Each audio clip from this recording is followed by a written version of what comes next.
முருகஜோதி sister, நான் first உங்களுக்கு நான் வாய்ப்பு கொடுக்குறேன். சிஸ்டர் நீங்க பேசுங்க. அண்ட் கங்க்ராச்சுலேஷன் சிஸ்டர், ரொம்ப பெருமையா இருக்கு நீங்க இந்த ரீசெண்டா இந்த கோவா ட்ரிப் போயிட்டு வந்தது. பேசுங்க sister. Good morning leaders, good morning sir. என் பேர் வந்து முருகஜோதி. நான் வந்து பிரான்ச் லெவல்ல இருக்கேன். நான் ஃபர்ஸ்ட் எப்படி இருந்தேன், அப்படி ஸ்டேஜுக்கு முன்னாடி நான் எப்படி இருந்தேன் அப்படின்னா, சாதாரண ஒரு ஹவுஸ் ஒய்ஃப் தான். எனக்கு என்னன்னா, வீட்டுல நான் சமைப்பேன், பிள்ளைகளை பாத்துக்குவேன், வேற எங்கேயாவது போறதுன்னா போவேன், டிவி பார்ப்பேன். இதுதான் என்னோட ரொட்டீன் ஒர்க்கா இருந்துச்சு. ஆனா எப்ப நான் வந்து வெஸ்டேஜ்ல வந்து நான் ஜாயின் பண்ணனோ, அப்பதுல இருந்து நான் டிவி பாக்குறத குறைச்சிக்கிட்டேன், பாக்குறது கிடையாது.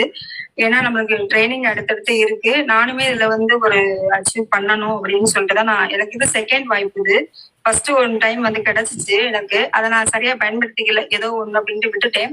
திரும்ப எனக்கு இந்த வாய்ப்பு கிடைச்சிச்சு, அதை நான் கரெக்டா நம்ம பயன்படுத்திக்கணும் அப்படின்னு சொல்லிட்டு தான் நான் இப்ப இது பண்ணேன்.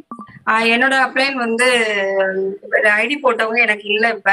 அதுக்கப்புறம் எனக்கு முருகன் பிரதரும் செங்கோல்ராணி சிஸ்டர் தான் எனக்கு ரொம்ப வந்து சப்போர்ட் பண்றாங்க. எனக்கு வந்து சப்போர்ட் ரொம்ப வந்து செங்கோல்ராணி சிஸ்டர் வந்து, உங்களால பண்ண முடியும், நீங்க பண்ணுங்க, பொம்பளைகள்லாம் என்ன அடுப்பாங்கறதுல தான் இருக்கணுமா, உங்களாலையும் சாதிக்க முடியும் சிஸ்டர், நீங்க பண்ணுங்க அப்படின்னு சொன்னாங்க. எங்க வீட்டுக்காரர் வந்து எஸ்ஐயா தான் இருக்காங்க. அவங்க என்ன சொன்னாங்க அப்படின்னா, இதெல்லாம் வேண்டாம், இதெல்லாம் ஏமாத்து வேலையா இருக்கும், நீ இதெல்லாம் பேசாம இரு அப்படின்னு சொல்லி சத்தம் போட்டாங்க. இல்ல, நான் எந்த பிரச்சனையும் வராம நான் பாத்துக்கிறேன் அப்படின்னு சொல்லிட்டு நான் இதுல ஜாயின் பண்ணி நான் ஒர்க் பண்ணேன்.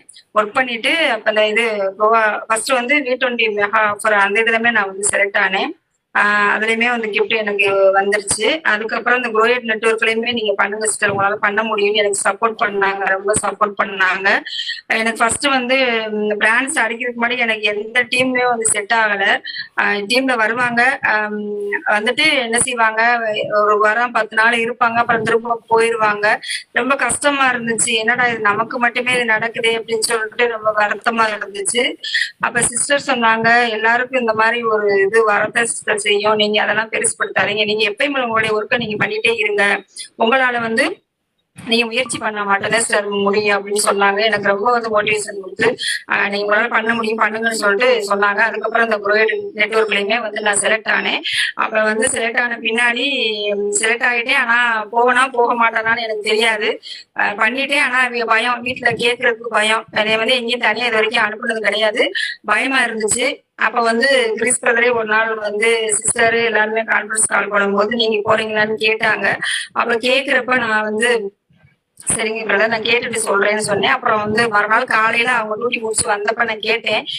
கேட்டதுக்கு அவர் என்ன சொன்னாரு, அதெல்லாம் வேண்டாம், 4 நாள் 3 நாள்லாம் வேண்டாம் அப்படின்னு சொல்லிட்டு சத்தம் போட்டாங்க. சரி நம்மளுக்கு இவ்வளவுதான் போல அப்படின்ட்டு நான் இருந்துட்டேன். இருந்தாலும் மனசுக்குள்ள வந்து ஒரு இது, நம்ம இவ்வளவு தூரம் கஷ்டப்பட்டு நம்ம பண்ணி நம்மளால போக முடியலையே அப்படின்ட்டு ரொம்ப வருத்தமா இருந்துச்சு. கடவுளை எப்படியாவது அந்த வட்டம் நாங்க போகணும் அப்படின்றத மனசுல வேண்டிட்டேன், கடவுள்கிட்ட நான் வேண்டிக்கிட்டேன். அதுக்கப்புறமா அவர் ஸ்டேஷன் போயிட்டு எனக்கு கால் பண்ணி சரி போயிட்டு வா அப்படின்னு சொன்னாரு. எனக்கு ரொம்ப சந்தோஷமா இருந்துச்சு. அப்புறம் சிஸ்டர்கிட்ட சொன்னேன், சிஸ்டர் என்ன சரின்னு சொல்லிட்டாங்க சிஸ்டர், நான் கிளம்புறேன், நான் வரேன் சிஸ்டர் அப்படின்னு சொல்லிட்டேன். அதனால வந்து வாய்ப்புன்றது எல்லாத்துக்கும் ஒண்ணுதான். அதனால வந்து எல்லாருமே எடுத்து பண்ணுங்க. ரொம்ப நல்லா ஜாலியா இருந்துச்சு. அதாவது எப்படி சொல்றதுன்னா, நான் சென்னையவே தாண்டினதே கிடையாதுங்க. எனக்கு அந்த இடத்த பார்க்க ரொம்ப அவ்வளவு ஒரு சந்தோஷமா இருந்துச்சு. இது நானா அது அப்படின்றது எனக்கு சிஸ்டர் என்னை அப்படியே ஒரு டோட்டலா மாத்திட்டாங்க. நான் வந்து சேரி மட்டும்தான் கட்டுவேன், இது வரைக்கும் நான் சுடிதார் போட்டதே கிடையாது. சுடிதார் போட்டதுக்கு காரணம் வந்து சிஸ்டர் தான், நீங்க இப்படிலாம் இருக்கக்கூடாது, நீங்க மாறணும் அப்படின்னு சொல்லிட்டு எனக்கு எல்லாமே பண்ணது அவங்கதான். இந்த அளவுக்கு நான் இருக்கேன் அப்படின்னா செங்கோல்ராணி சிஸ்டர் மட்டும்தான் எனக்கு ரொம்ப சப்போர்ட் பண்ணி, எப்படி சொல்றது, அதாவது ஒரு அப்ளைன் மாதிரி இல்லாம ரொம்ப ஃப்ரெண்டா தான் என்கிட்ட பேசுவாங்க. ரொம்ப பண்ணாங்க. எனக்கு ரொம்ப பெருமையா இருக்கு இந்த இடத்துல நான் பேசுறேன் அப்படின்றது, எனக்கு ரொம்ப சந்தோஷமா இருக்கு. நெக்ஸ்ட் ஸ்டேட்டஸ் பார்த்துட்டு, நான் ஸ்டேட்டஸ் வச்சிருந்தேன், அதை பார்த்துட்டு எங்க சொந்தக்கார பொண்ணு கால் பண்ணி பேசினாங்க. ஏக்கா உங்களுக்கு சேலை விட சுடிதார் சூப்பரா இருக்கு, யாரு என்ன வேணாலும் பேசி போறாங்கக்கா, நீங்க ஏதாவது இந்த மாதிரி ஒர்க்கு போறீங்கன்னா சுடிதார் போட்டுக்கோங்க, அவங்களுக்கு நல்லா இருக்கு அப்படின்னு சொல்லிட்டு அவங்களுமே சொன்னாங்க. நீங்க பண்ணுங்கக்கா அப்படின்னு சொல்லியிருக்காங்க. அவங்கள்ட்டயுமே கொஞ்சம் பேசியிருக்கேன், அந்த மாதிரி பண்ணுப்பா அப்படின்னு சொல்லியிருக்கேன். சரி ஓகே அப்படின்னு இருக்காங்க. அப்புறம் என்னோட ஃப்ரெண்டுமே ஒருத்தவங்க பேசியிருந்தாங்க, அவங்கள்ட்டயும் நான் வந்து பேசியிருக்கேன். இந்த மாதிரி வந்து நான் இந்த அளவுக்கு வருவேனா அப்படின்றதே எனக்கு ஒரு சந்தேகமா இருந்துச்சு. நானா இது அப்படின்றது எனக்கே என்னால நம்ப முடியல, அந்த அளவுக்கு எனக்கு பெருமையா இருக்கு. ரொம்ப நல்லா இருந்துச்சு. இந்த ஹோட்டல்லாம் பார்த்தா அவ்வளவு ஒரு பிரமிப்பா இருந்துச்சு. 4 நாள் வந்து போனதே எங்களுக்கு தெரியல. வீட்டுக்கு வர்றதுக்கே மனசே வரல. அந்த அளவுக்கு அந்த ட்ரிப் வந்து ரொம்ப ஜாலியா இருந்துச்சு. ஜாலியா என்ஜாய் பண்ணோம். அதனால வந்து எல்லாருமே ஒரு கம்பெனி சைட்ல இருந்து நம்மளுக்கு ஒரு ஆஃபர்ன்ற ஒண்ணு குடுக்குறாங்க அப்படின்னா கண்டிப்பா யூஸ் பண்ணிக்கோங்க.